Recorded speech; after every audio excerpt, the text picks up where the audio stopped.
Hey, everyone. Episode 360 coming at you live. Yes. I was waiting for this because I just really love that number. Mm-hmm. I knew you would. Let's just kick off the show with this story that I just read on Twitter. There has been... I love that. Was like a very sinister laugh. Can we get an audio sampling of that I could just play anytime? That was real cute. There was a massive semen explosion at a cattle breeding facility in Australia today. There are so many words in there. That should not be together. Right. I don't want there to be a massive semen explosion ever.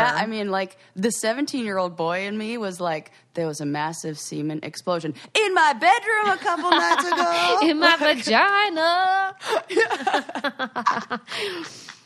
That's so nasty. I mean, or not. Apparently a fire broke out at this insemination facility where... They keep big cylinders of semen. Could you imagine? I wonder how many ejaculations it takes to fill up a cylinder of cow semen. Oh my God. It's so funny you say that because I was reading this really random article on Vice that was talking about a group of people who were like mathematicians who, you know, those weird word problems that like if, how many cups of water would it take to fill some big body of water? And you have to like think about, it's like a logic problem but with numbers. Well, people did it with sexual stuff. They were like, how many miles of penis has Jen Jameson fucked? My God.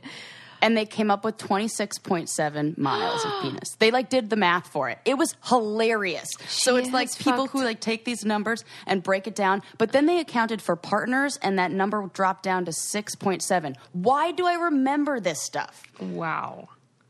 She has fucked the equivalent of a marathon of penises. Yeah. Wow. Totally. So that's what they were doing is they're figuring out all this math and sex stuff. So that would be a really good question for this. For that particular For the group. hobby. Oh my God. I feel like it's in my history on my phone. Because this is clearly not an article I was going to not clearly because now I've shared it. But was this was not something that I was deep dive? It sure is, Susie. Yeah. Susie. Because the tag BDSM on Vice will give you some really interesting articles. Okay. Really, really interesting. What percentage of the population do you think is into that crap?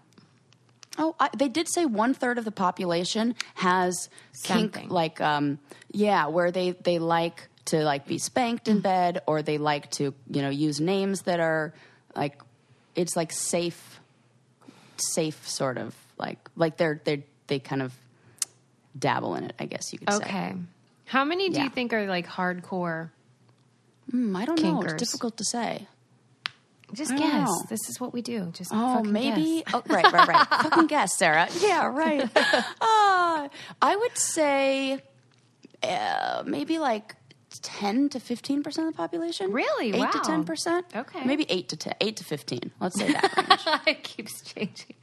Yeah, Okay. yeah. But I also think it depends on. I think you might see a different. Oh my God, there was so much cool stuff I read in these articles and learned so much. Like the sexual assault, and you'd think that with BDSM, people who are into that kind of stuff, that sexual assault or those kind of that may be higher, but it's actually lower in that population.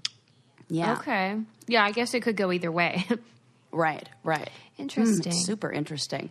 Yeah. It's weird because I really don't relate to it at all, and I have that mindset of, thinking certain things are weird, and but you always say there's really no such thing as normal sex or just sort of typical.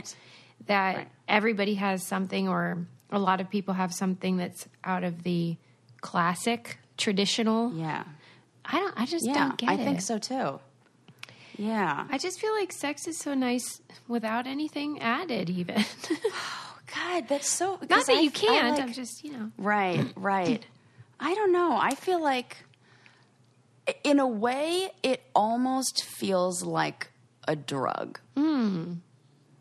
Because I get like an adrenaline rush from the excitement and like safe danger, sort of. Okay. Yeah.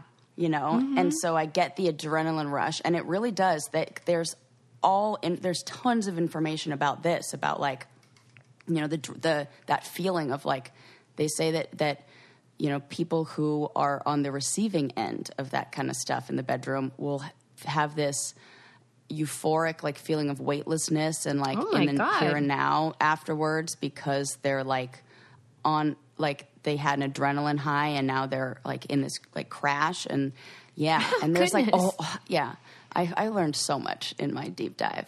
It's very exciting. Yeah, I mean, if I knew, and then I was like, damn, I think I might be a member of this community and not know it. And you're kind of kinky, and like, you just never thought. I'm like,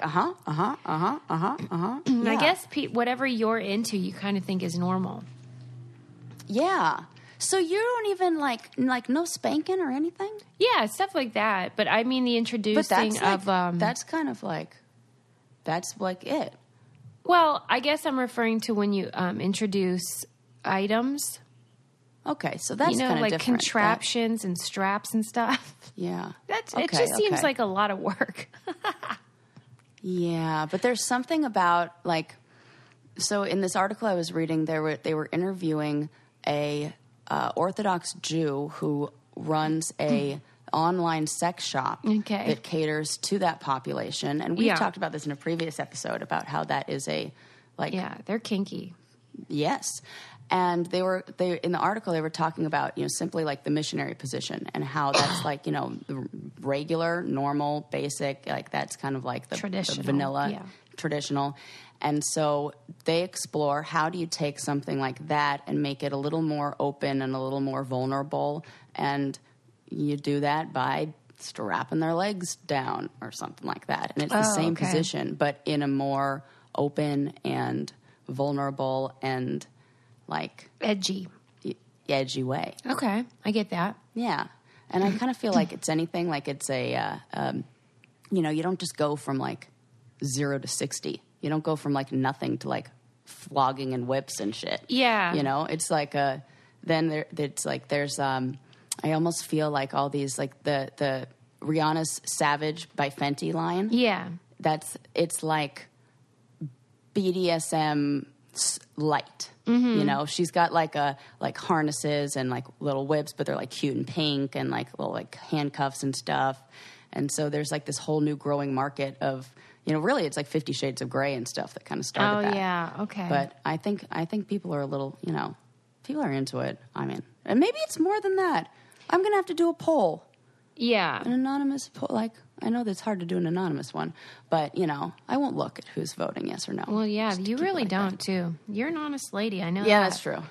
But I think the more that I'm listening to you talk, though, is what I think happens is, what in your mind, wherever the line is for you of like, this is normal, and then this crosses into like, not for me, then that's the line that is kinky to you. So like when you said, well, what about spanking? Are you fine with that? And I'm like, oh yeah, that's fine. But see, to me, that's normal and traditional, but that's just because, you know what I'm saying? So I might be more further down the line than I realized. I just don't like having all that crap that I got to clean and everything. I'm just lazy. That's what I've learned. That's like another, I almost feel like there are so many different levels of it, you know? There's just like adding toys or something like that, I think is almost in another category. Yeah, that's the part I'm not into. Yeah. If you're getting down and dirty in your sheets, though, guess what? You should get Brooklyn and tell them about yours. Oh, my God. Oh, did you see my pictures? Yes. Susie, are they not gorgeous or what? They're gorgeous. Tell me about how great it looks. Well, it looks good unmade. It's so beautiful with the linen sheets. It looks like a catalog. It does. It feels like that. And then like, oh my God, nothing feels sexier than like being in linen sheets. I don't know why. It's like my favorite thing. And they really do keep you cool. Oh, okay. Well, that's good to know. And yeah, and I learned so much stuff about linen sheets. It's the best. Sarah's so funny. When we went to the antique market the other day, and Sarah was like, Susie, I really did have the best sleep of my life last night. I did. I'm not kidding. I was like, God, I'm like cool and it feels wonderful and so luxurious. Yes. And I really did have the best sleep of my life. They're hotel quality sheets, Brooklyn and sheets. And, but they cut out the middleman. And so you don't have to pay an arm and a leg for them. You get those luxury sheets or towels, bedding, without the markup. And it's direct to consumer. You can mix and match the colors and patterns. They're so cute, and they wash really well, and they get really soft. Our Brooklyn sheets are the most comfortable sheets we've ever slept on. Their towels have turned our bathrooms into spas. I couldn't recommend them more. For friends, family, or treating yourself to the upgrade you deserve, Brooklinen.com is giving an exclusive offer just for our listeners. Get 10% off and free shipping when you use promo code BRAIN at Brooklinen.com. Brooklinen is so confident in their product that all their sheets, comforters, and towels come with a lifetime warranty. The only way to get 10% off and free shipping is to use promo code BRAIN at Brooklinen.com. That's BROOKLINEN.com, promo code BRAIN. Brooklinen, these are the best sheets ever. Susie. Yes. Do you want to take a How Kinky Are You quiz? It's only 12 questions long. Okay. Okay, I'm going to give it to you. I'm scared. All right, oh, play along, people. How do you feel about pain as part of sex or foreplay? I can tolerate pain, but pleasure is more important. Hell no, or bring it on. The first one. I can tolerate, okay, all right. Would you ever like to be tied up during sex or tie down your willing partner? Never, or sounds fun? Yeah, it sounds fun. Sounds fun. See, I think you're kinkier than you think you are. Do you like hearing or saying dirty words during sex or foreplay? Watch your mouth, it's hot, or I don't mind if my partner's into it? Ooh, that's a tough one. Because doesn't it depend on your mood?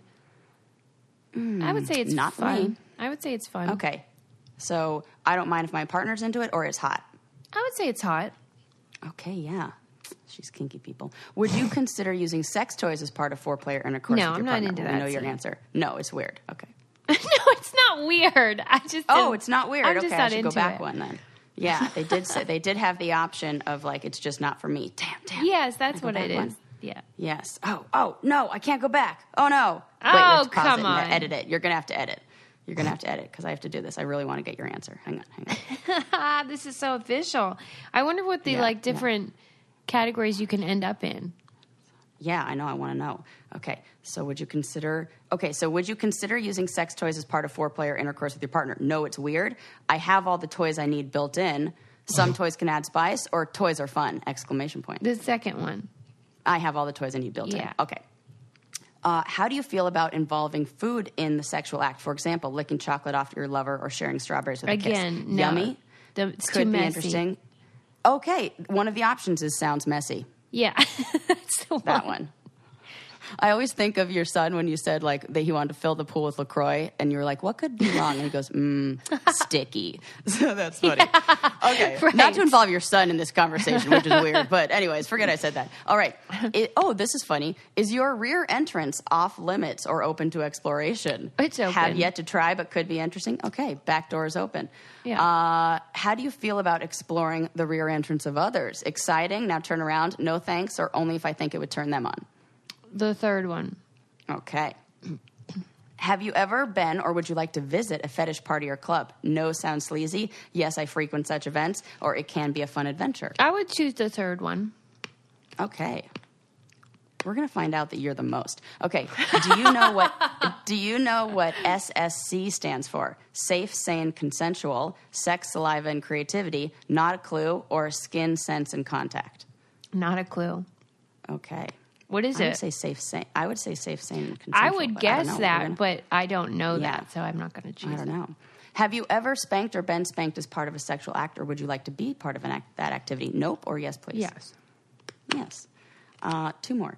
How do you feel about role-playing in the bedroom? And no, we don't mean D&D sessions, rather sexy doctor, naughty nurse kind of games. Sounds weird or uncomfortable, not sure, or can be fun? I would say uncomfortable. Yeah, I'm kind of not into like the like, I don't need to pretend I'm something Honestly, else. I think this is our problem because of reality TV. Like, we're only good at being ourselves. Oh, this is true. I'm a terrible actress. Yeah, I'm terrible. I'm a terrible actress. It falls in the category of lying. Like, I'm a terrible liar. I can't. Yeah. Okay, do you get turned on by fetish clothing like corsets, latex clothing, and collars? Some things, but not the general style? Nope, or that's hot. I would say some things. Yeah. All right, let's see your answer. Okay. Calculating results. What am I? What Freak? are you? You are, not kinky at all. Oh. You're a pure lover with no need for all the whips and chains and fuss in bed. Experimenting with new things can make things new and exciting, but lovemaking can be great when it's just simple. This is exactly what you said. You're not into fetishes or kink and prefer to keep your sex life classy and kink-free. Good for you. I'm surprised it said that, though, because really the only thing I was a hard line against were the toys. Man, me too. I'm surprised too. I think maybe that says, and like this is a very unofficial quiz from like playbuzz.com, So maybe that says that the majority of population does kind of find that all fits into a more normal category. Mm-hmm. Yeah. Okay. Because a lot of those for me would be like, yep. So interesting. Yeah. Cool. I'll have to take it on my own and see what my answer is. Yeah, I bet it's going to be like, you're a freak. She's a super freak. Super freak. Yeah, except I don't frequent any of those places. But like in Thailand, I would definitely go. Even though that's terrible and it's like sex slavery practically, but yeah, it was kind of uncomfortable. I mean, it's just it's almost like a bucket list thing. I feel bad though saying that. It was. I know. Well, it didn't make me turned on, and it did not make Landon turned on either. No. He was more like terrified of the vagina afterwards. I was like, whoa. Yeah, I don't think it's sexy. I think it's fascinating. Right. Well, I guess we'll switch gears off that. Yeah. Good night, Irene. There you go. Okay. Let me see what would be best for you. Mm-hmm. You know what? I was thinking of the trolley dilemma that you mentioned about sort of like if you had to choose between saving one life or potentially saving a bunch, what would you do, and the ways that humans navigate that dilemma. And then I was thinking about how I had read an article about animals in space and how, animals in space? Yeah, how we sent a dog into sent a chimp. No, we sent a dog, but the Russians sent a chimp. And it was an Atlantic article saying, like, why did we send a dog and why did they send a chimp? But the larger point was sort of about the consequences to the animal and then what the benefits were for us. And I thought, that's an example of the trolley dilemma where you might have to kill an animal, for example, in scientific testing or in the space program, with the hope of perhaps saving people and other animals, depending on what the study is. You know what I mean? This is almost everything false. Like when I went to school, when I was in school and I was in my psychopharmacology class, and after learning about, I was like, maybe we do need to have a little bit of animal testing, which felt really uncomfortable and weird to say. But the more I dove into like research, it kind of was that trolley problem of like, what are we really learning from doing all this? I'm not saying that we need to be like testing, lipstick on them or anything, but yeah, it's a cost benefit type of thing for me at least. And if it's about saving kids from cancer, then I'm going to be fine with like a few mice dying, blah, blah, blah. Yeah. But it made me think of that dilemma and how it comes up more often than I realized. It's not really hypothetical. We're making those choices all the time. Well, and even in something super simple, like I was scrolling through Instagram and one of my friends had put up this, she's real cute. She always does like a summary of her week with her kids and like this little like slideshow thing. And I always like reading it because she's real funny with her commentary. Shout out to Jenny. And she said, I had a real trolley dilemma with my children. It was like make one happy or make one happy and two miserable, or make all three miserable. Like she had like a child trolley dilemma. And I like commented under and I was like, smart people will know, like hashtag trolley problem, and like shout out to your. And then she even went so far as to cite it, where she like in quotes put like the researcher in the year, like that's a proper nice. Like in text citation. I was like, I like your style, girl. Yeah, and I think that it's a good paradigm to observe the ways that we make those choices throughout our daily life or in social situations like the space program. Yeah. But anyway, okay, moving on. Do you want to hear about why whale songs are getting deeper. Oh. Or why millennials like online dating. Oh, well, I'm going to need to hear both. But okay. Let's start with the whales, and I'm going to try to guess. Okay. Are they depressed, or are there noises in the ocean that they have to like account for, and now that's changed, that are like man-made noises that they have to change their tones? Well, I will reveal the answer after I tell you why you should wear Rothy's shoes. These stylish shoes for women and girls. You guys have seen them on my feet almost every day for years. These are my favorite flats. They are sustainable, comfortable, washable. Throw them in the washer. When they get dirty, they come out good as new. They're super comfy. They have tons of colors and patterns and prints. They have sneakers and the loafers, and then they have fancier ones you can wear to work. They're made with recycled water bottles. Come on. You're going to love these. I don't know what else to tell you. I've told you so many times. They are so great. It'll blow your mind. And they're your forever shoes, according to BuzzFeed. Go to rothys.com, rothys.com/braincandy to get your new favorite flats. Comfort, style, and sustainability. These are the shoes you've been waiting for. Head to rothys.com/braincandy today. Okay. The answer is unknown, but they have a couple theories. I love theories. The songs of whales have downshifted about 3 white piano keys, so whole notes. Oh, what a good way to like explain illustrate. That. I like that. Illustrate it. Yes, I like that. And they aren't sure if it's like good news that conservation efforts on whales have worked, and so they don't have to yell as loud. And when they yell, their songs get higher pitched. Oh. So they think... So it's like bad if it's higher. Well, it could be. It could be the sense of like, I better scream really loud because there's probably not a whale close by. Oh, that's so sad. I just picture like that big open ocean and them being all by themselves. Hello. Oh, can you hear me? And so do I have any friends? It could be the case that it's gone lower because they don't have to scream so loud because there are more whales now. This is so nice. That would be good news.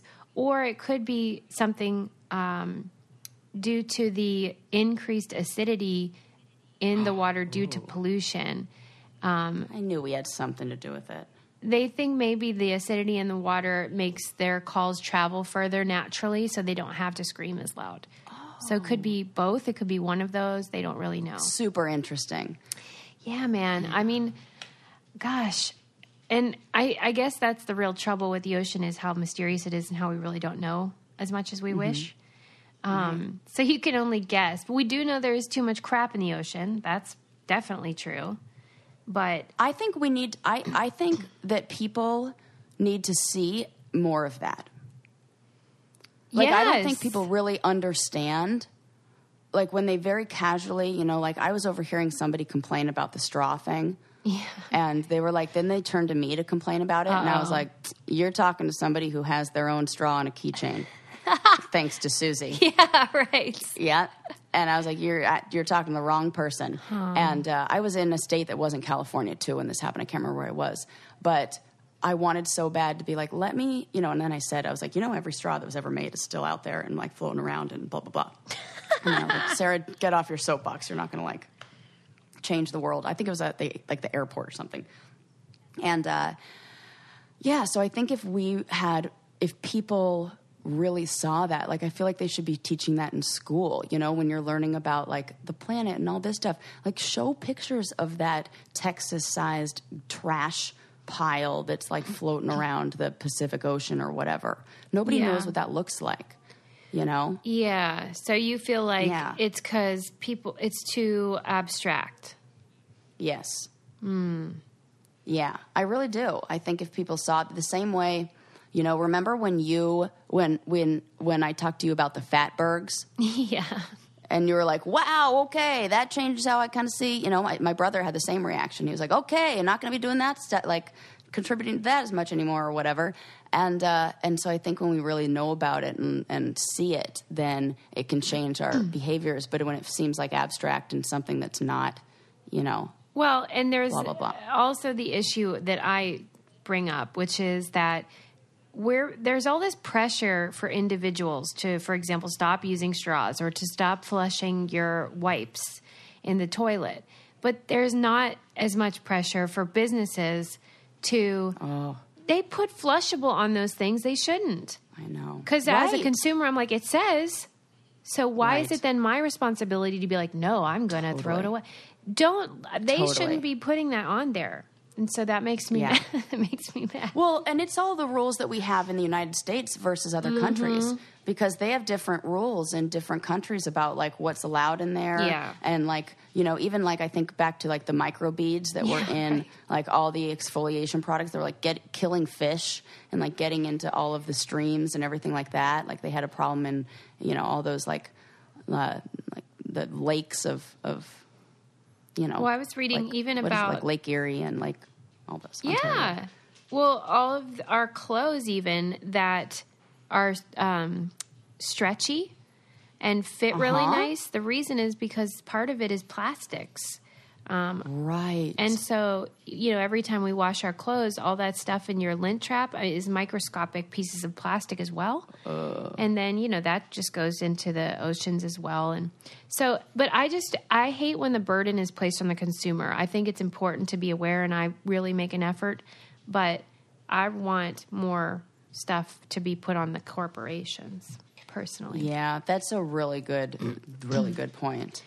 But I don't think we're going to get there anytime soon. I know. It's Unfortunately. depressing. But you know what? That's what, as consumers, we do have the power to, you know, spend like our dollars with the companies. So I think like being informed and, you know, like we have sponsors that are sustainable and like, you know, clothing that's sustainably sourced and all that stuff and like Rothy's and all this stuff. So I think when you make those decisions of like, oh, I'm going to buy this product instead of that, that's a way to kind of fight that and, you know, hopefully take some of the profits away from that company. So they're forced to make some changes. Yeah. And I think we're starting to kind of see that and companies kind of following that.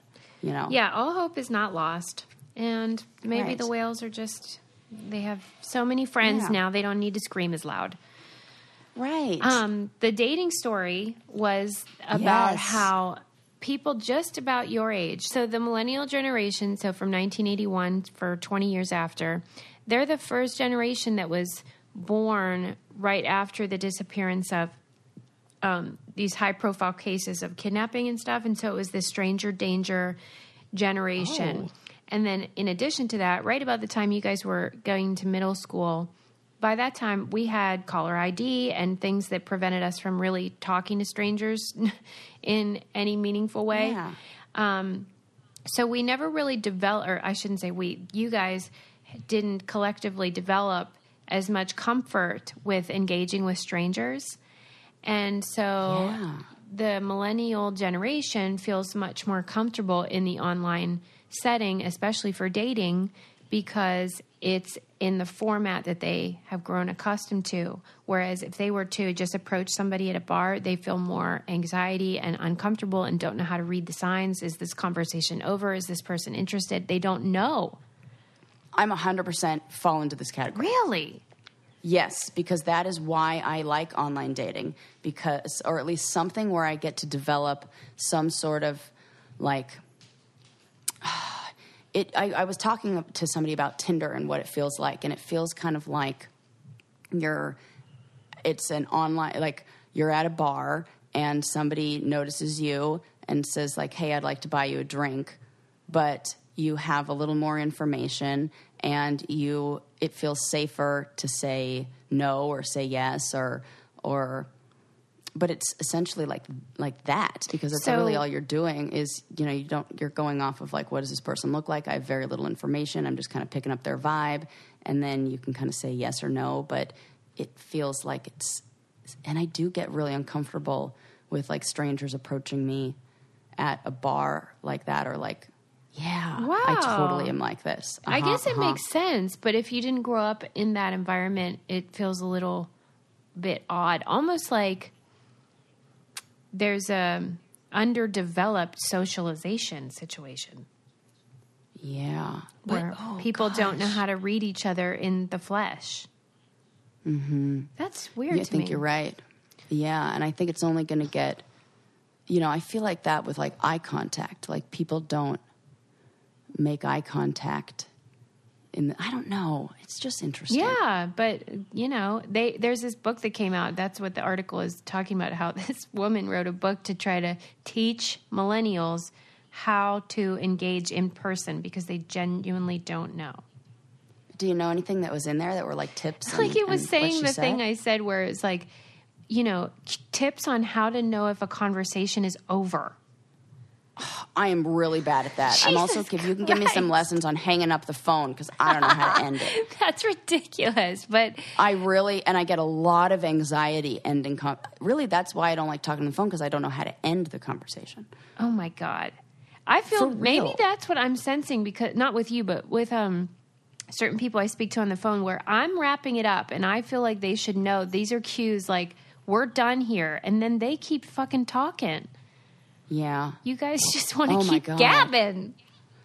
Oh, what is that? Maybe there's... Okay, so in therapy, when I work with clients, when somebody is experiencing anxiety, they're often clients, and I'm one of them, who will linger. They call it, or like... And it is a feeling of anxiety from ending and hoping that there's an understanding, like the other person. There's this like last minute panic of, I do this with us.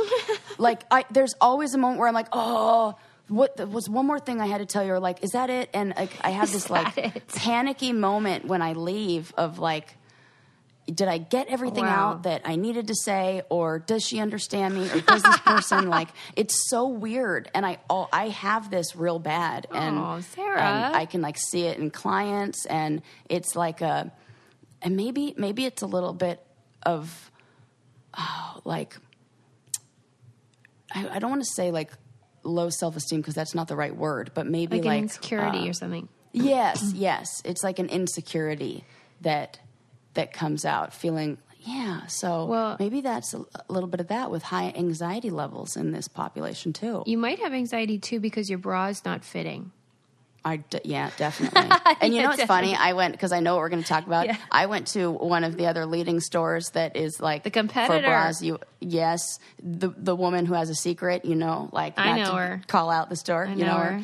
And they kept on asking me, would you like a bra fitting? Would you like? And I was like, nope, I'm good, especially since you're wrong every time. And I know, because my comfortable Third Love bras were the right size. Thank you very much. Yes, Sarah must have taken their Fit Finder quiz, because you take it and they design bras with breast size and shape in mind for the perfect fit and premium feel. You don't have to go out to a store and deal with all that crap. Skip the trip. Just take that quick quiz. You'll find out what size you actually are. They have a perfect fit promise, so every customer has 60 days to wear it, wash it, and put it to the test. If you don't love it, you can return it, and they'll donate it to a woman in need. And they're just so comfortable, and you feel like you're not even wearing one, which is really all I want. Lightweight and super thin. Third Love knows there's a perfect bra for everybody. So right now they're offering our listeners 15% off your first order. Go to thirdlove.com/brain now to find your perfect fitting bra and get 15% off your first purchase. That's thirdlove.com/brain for 15% off today. I saw a very moving film on Netflix, a documentary called Evelyn, which is about a family of 4 kids, one of whom took his own life, and 13 years ago, and then they never talked about it, and it was just too painful. It's a white family, isn't it? Yeah, right. They're English, and they're that makes very sense. stoic, and one of the brothers is a famous documentarian, and he decided to make this about his own family, and it's just really moving and special. They decided to walk through England because their brother had really loved walking the countryside. And they went as a family and like grappled with the loss and mental illness and the family dynamics.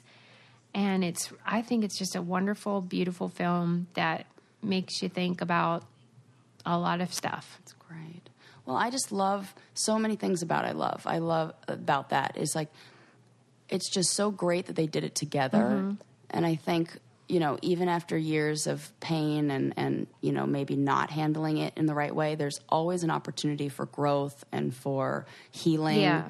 And I think it's so powerful and can be so beneficial to the family system when everybody is on board. It could be really challenging when only one member of the family is.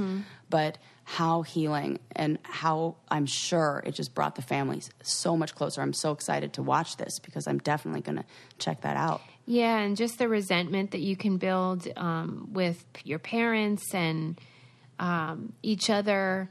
And, you know, if you don't ever deal with it, which, as you said, is very common, especially in sort of white Anglo-Saxon traditions, it's kind of toxic. Yeah. And can really prevent you from growing as a person.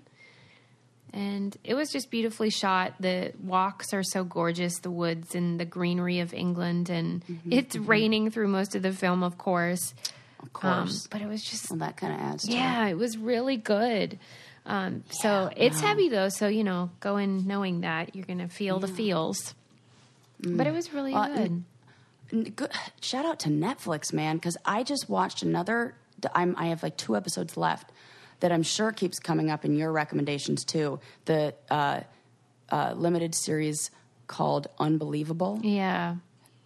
Have you looked into that or seen it? I've heard all about it. I haven't had the wherewithal. My God, it's good. I know, everyone's saying that. So I came into that first like thinking like, I don't know if I can watch this. Yeah, that's like how I feel.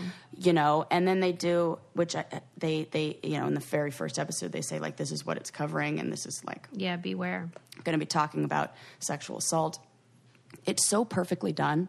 I almost feel like I can do like an entire podcast, like breaking down each episode of what I mean, it's so perfect. Well, sorry to interrupt. That's the kind of thing we could definitely talk about in our Patreon things we're doing now too. We have to do that. Yeah. Oh my God, yes. Watch that, and then like, because I want to discuss it, and I want to discuss like what it is they're talking about, the way that the detectives handle it, the way that they cast it. Like, it's so great. It's like everything you want Law and Order Special Victims Unit to be, but like, you know, it isn't. Like, this is like the real case, and I feel like it's so great that and like, why did it take so long for there to be a you know, movie, a series or whatever that talked about this and like it's just great. And I love it. And I really, really, really recommend it. Yeah, I heard the acting is so good. And oh my gosh, it's amazing. Excuse me. Yes. Pardon me. I'm just dying over here. Yeah, Toni Collette, I think that's her name. Yeah, that's her name. She's a freaking badass. Yeah, she's always good. Yeah, and I know there are female writers and because the casting is like women in these great roles, and it's just like it's I think it's perfectly done. Yeah, all right, so I'll have to watch it then too, and we can talk about it on our Patreon. We're doing like little fun, kind of like we're trying to get into soul searching a little bit more on our Patreon, so you can go there and check that out. This is like Brain Candy's version of Super Soul Sundays. Yeah, kind of. So it's like we're just as dysfunctional as ever, but like talking about stuff that matters, because you know sometimes you got to do a deep dive. Yeah, you got to be vulnerable. You got to like get into it. You got to talk to people. Yeah, you know. No, I think it's good. Yeah, and then we learned that we all have the same stuff, like. You know, yes, everybody's dealing with stuff, and that's real fun, and it makes you feel really supported, and like it normalizes anything, right? Yeah, I love hearing like that. Oh, me too, me too, me too. Yeah, I was reading about just this statistic about deaths of despair. That's what they're calling it. Suicide and other sort of overdoses and things like that have doubled since just the year 2000. Doubled, and it was talking about how we societally might be suffering from a meaning deficit and a loss of purpose, and I really relate to that. And I think a lot of folks who maybe grew up in religion but then decided it wasn't for them, there's sort of like a void there too. Yes. Yeah. So I talked about this, so I guest lectured in a class last night, and it was on social class and life cycles and aging, and we discussed some of, you know, like the benefits and, like harm, I guess maybe that's not the right word, but like of being in different social classes. And, you know, there's this this idea that if you're like upper to middle class or, you know, in this like elite class that, you know, you have all the resources and everything is easy and blah, blah, blah. And which a lot of things are, absolutely. But one of the things that the students threw out was this sense of meaningless. Yeah. Likeness. And that they see clients who maybe had all the resources, had everything given to them, you know, didn't really have to struggle. And they have this sense of meaninglessness. Yeah. Like, what's my, you know, a lot of times I want people who don't have, you know, like a passion project or are working, or, you know, you think like that trust fund kid who like, yeah, I always think of like the like who comes to my mind is Shep from Southern Charm. Southern Charm, yeah.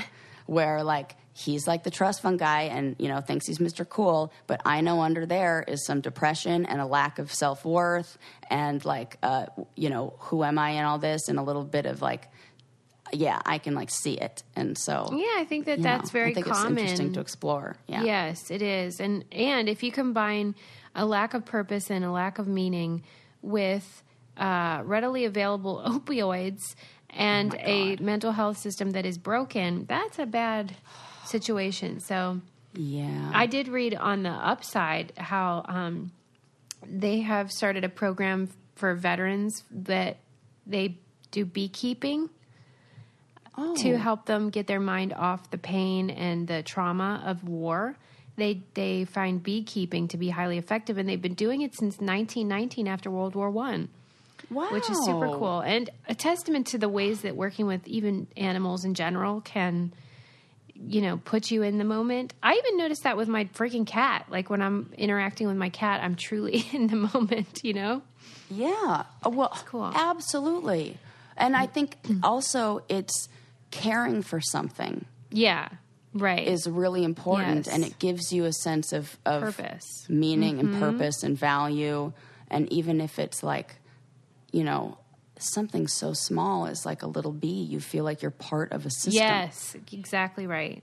And sorry to interrupt. Dude. If you feel like the money system is broken and your credit card balances are driving you crazy and you want to save some dough, Lightstream might be a great option for you. They are a credit card consolidation loan company, and they have great rates as low as 5.95% APR with auto pay. They have an application online that's super easy, and you can get from $5,000 to $100,000 even as soon as the day you apply. Super simple. They just want to help people with good credit that deserve a better loan experience. Just for our listeners, apply now to get a special interest rate discount. The only way to get this discount is to go to lightstream.com/braincandy, lightstream.com/braincandy. Subject to credit approval. Rate includes 0.50% auto pay discount. Terms and conditions apply, and offers are subject to change without notice. Visit lightstream.com/braincandy for more information. So that is I almost news. have that memorized. When you say it, it's like I say it along in my head. I hope everybody does. Yeah. Give it a try. But yeah, I like whenever I hear distressing news, I'm always glad to hear that when somebody sort of found a way to help people that are struggling. The beekeeping, who would have thought? But it's a great way to do it. Another bit of good news is, and something I never thought of, is the sexuality. This is a weird sort of thing to say, but the sexuality of people with Down syndrome is often forgotten. And Down syndrome folks could be straight, gay, queer, whatever. Totally. And we forget about that because we almost don't always talk about them as regular allow them people. To be like, right.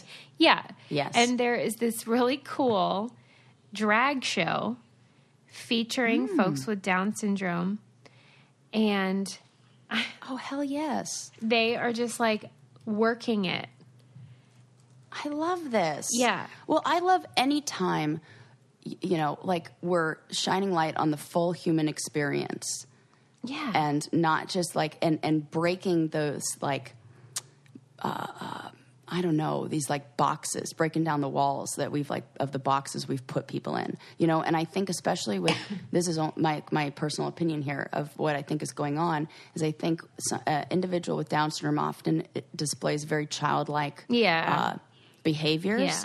And I think that there's this instinct in us to not sexualize that. And we also have to remember that this is, like, I remember there was a movie, I can't remember what it is, but I want to say like Diane Keaton's in it or something like that. But there's a daughter who has Down syndrome or I don't know if it's not Down syndrome. I can't remember what it is, but oh my God, who's the guy in it? And she falls in love with another like neuroatypical individual, and they're talking about having sex, and it's like the cutest. She says, like, who do you think invented sex? And he goes, I think it was Madonna. That's true. Like, I always remember that line, and it's real cute. And it was like, just, they did a good job in the movie showing that, like, you know, these like neurologically atypical people have they have all the stuff we do. They have feelings, the same desire. Desires. Hello. I remember I'm going to find out on the show Life Goes On. There was a man with Down syndrome that was the son, and he eventually in the series he got married to another gal with Down syndrome. And I remember the scene when they sort of were navigating that sexual world, and she said she called him Charles, even though his name on the show was Corky. She would say, Charles, turn out the lights, Charles. And he said, why? And she goes, romance. But she had this like way of speaking where she would go, romance. And it was like the cutest thing. And you're like, oh yeah, they're married and they love each other and they want to be romantic. And so this is another example of that. The drag troupe is called Drag Syndrome, which is adorable. Cool name. And you should see their outfits. They are just fierce. Oh my gosh, I love this. Mm-hmm. Yes. Really cool. Good for them. Yes. That is a show I'd love to see. Oh my gosh, me too. In the same, speaking of drag queens, are you hearing all of this, like, I guess you call it backlash or whatever, just buzz about Drag Queen Story Hour? No. Oh, yeah, at the libraries. Yes. Yeah. And people are like not happy about this. Well, yeah. And, of course. And like protesting it. And I think it's ridiculous. End of story. Yes. My Les's in Pittsburgh, they took their kids and it was super cute. And yes, I would definitely take Link. He would love that. I remember my mom took me to, in Santa Monica, they had, I mean, it must have been Pride like way back when. I mean, I was probably 7 at the time. And we went and saw all the drag queens. It was so much fun. I remember asking questions and my mom being like, yeah, some people just like to do that. And that's how they, you know, express themselves. And as we were watching, I was so fascinated. And a drag queen gave me a Barbie doll that was like a drag Barbie doll. And I loved this thing. This. Yes. And then I lost it at the car wash. And I never found it again. Yes. And I had like conspiracy theories about like someone stole my drag queen bar. I was so mad because it was like one of those Toy Story thing, like I'm straight out of the movie where it's like, I put him right here on her. I put her right here on the seat and now she's gone. And like, you know, so. Damn it. She's like off living her little drag Barbie life. Do you think she was somewhere. one of a kind or you could still get her? Oh, no. This was one that they had made. Like it was, I can't remember if it was like a Ken doll that they had dressed up but we're talking like painted, like hand painted on, like overdone makeup and everything. Like it was awesome. I remember it to this day. How old were you when you lost it? So it was like not that long after the show, like maybe not show, like parade. It was like, I was probably 7. That sucks. I know. And you really have a conspiracy theory about what happened? I don't know. I just feel like, where did that go? I just have questions with no answers. Did you watch the Adam Ruins Everything about conspiracy theories? No. It was really good. But I'm going to. He was saying how we're all susceptible, of course, and that members of both parties become more conspiratorial when their party loses power. Like, so if you're... Well, I totally who get that. you voted for didn't win, and then you are more inclined to believe in conspiracies. It was talking about the moon landing and telling you why it has to be true and it can't be a conspiracy, and how, with JFK, there's all these conspiracy theories about the grassy knoll, but with Reagan, there's no conspiracy theories because he lived. And so it's like, one guy did it. Yeah, that's believable. But because JFK died, then it becomes like, it couldn't have just been one guy. Right. But it was really interesting. Interesting. Yeah, I think all those. I watched something recently that was talking about coincidences and how we think that these unlikely things are actually more likely than you'd think, with all the people that exist out there and all, I like there's only it, a certain number. It's fun. Don't you find it? What, the conspiracy theories? No, more of the coincidence stuff. Like, it's just fun to be like, ooh, that's serendipitous, or wonder what the universe is telling me. We always talk about that. Yes, I love that stuff. Like, it can make you more, I think, aware of your surroundings and your world if you're inclined to think there's a rhyme or reason, even if there's not one. Yeah, and I always go back to like sacred geometry. And you always go back to that? Well, no. I mean, like, what I mean is, like, I always go back. What I think about, like, connection and everything like that is, like, when you boil everything down, there is a like harmony in the universe. Oh, I like that. And we see that. It's like Fibonacci sequence. Yes. Like, and then when there everything is comes order. back to, like, that's what I mean. There is, if you just really, like, look, there is natural order. And also natural chaos. And isn't that freaking cool? It's like the yin and yang thing, like two sides to every. I love it, man. I didn't read this article, but there was a headline the other day that said that a black hole was getting hungrier. Oh, what a weird way to put it. It fucking freaked me out, like, because you said chaos, and that reminded me of just the universe and how it's all crazy. And I'm like, ever expanding. I probably didn't read it because it would freak me out, but like, whatever, this black hole is like ravenous to eat us all up. I get it. Suze, I have a friend who is, I think she started in a master's program for astrophysics and then left to do something else because she was like, that wasn't challenging enough or something crazy like that. But I remember being like inspired, and in my beginning college career, I had the option, like, you have to do one physical science or one natural science in your requirements. And I was like, okay, I'll do astrophysics. And that sounds like fun. Oh, fuck that. I dropped out of the class because that feeling of like, I am insignificant. Forget it. So then I was like, I'll take oceanography. That seems better. No, we know less about that. Yeah, good point. That was the one. I got the lowest grade they've ever received. Well, second lowest grade I've ever received in that class. I got a C. And I just remember being like, man, I sucked at oceanography. That's funny. That was your respite from space, too. Yeah, right? And I chose I didn't know.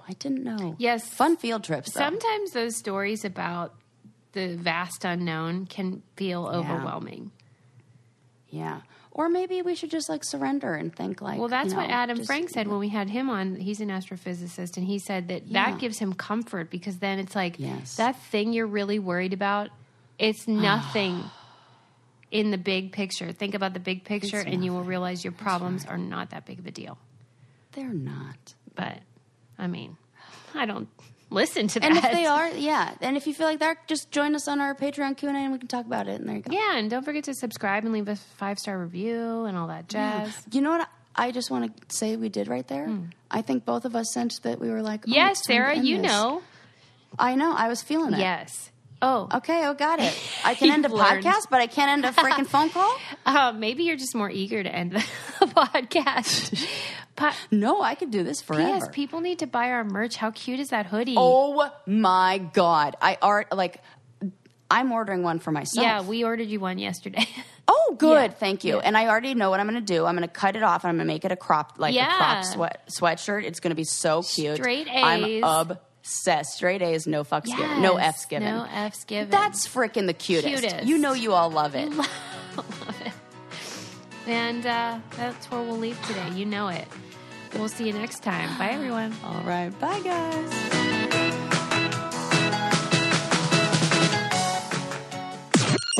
podcast is brought to you by Wave Podcast Network. Check out all of our shows, including the Brain Candy Podcast, I Don't Get It, Coffee Convos, and Let's Talk About It.